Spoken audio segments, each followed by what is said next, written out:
Hi అండి, welcome to Sandhya kitchen. ఇవాళ వచ్చేసి 2 రకాల జ్యూస్లు అయితే చేస్తున్నాను. సమ్మర్ స్టైల్ జ్యూస్లు అండి ఇవి.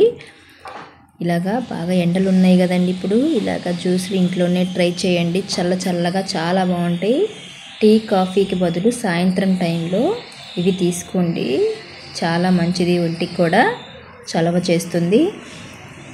నేనైతే సపోటా జ్యూసు, ద్రాక్ష జ్యూస్ అయితే చేస్తున్నాను.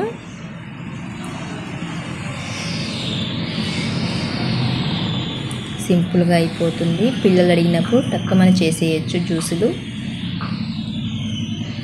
నేను ఈ కప్పుతో 1 కప్పు ద్రాక్షలు కడిగి తీసుకుంటున్నాను.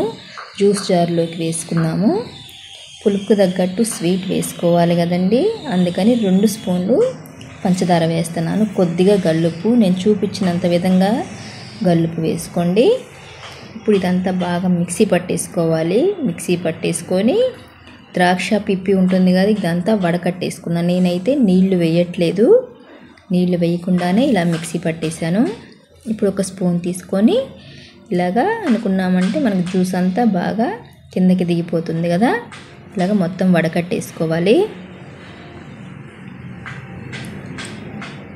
అయితే ఫ్రెండ్స్, నేను చేసే వీడియోస్ కనుక మీకు నచ్చినట్టయితే లైక్ చేయండి, సబ్స్క్రైబ్ చేయండి ఫ్రెండ్స్. ఇప్పుడు మిగతావి కూడా వడకట్టేసుకుందాము.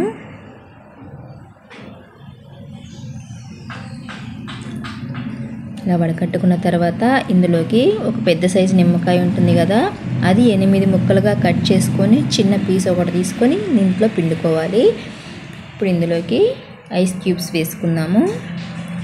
ఎంతో సింపుల్గా ద్రాక్ష జ్యూస్ అయితే ఇలాగ ట్రై చేయండి. చాలా బాగుంటుంది, చల్లగా చాలా బాగుంటుందండి. సాయంత్రం టైంలో ట్రై చేయండి.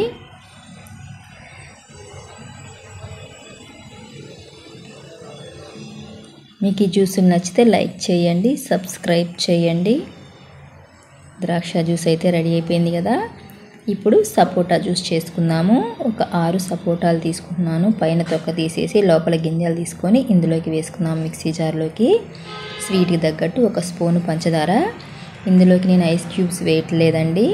పచ్చి పాలు, చల్లటి పాలు తీసుకుంటున్నాను, ఫ్రిడ్జ్లో పాలు, అందుకే నేను ఐస్ క్యూబ్స్ వేయట్లేదు.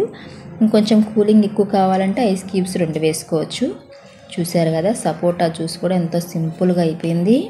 ఇలాగైతే ట్రై చేయండి, చాలా బాగుంటుంది. ఈ వీడియో కనుక మీకు నచ్చినట్టయితే లైక్ చేయండి, షేర్ చేయండి, కామెంట్ చేయండి, సబ్స్క్రైబ్ చేయటం మాత్రం మర్చిపోకండి.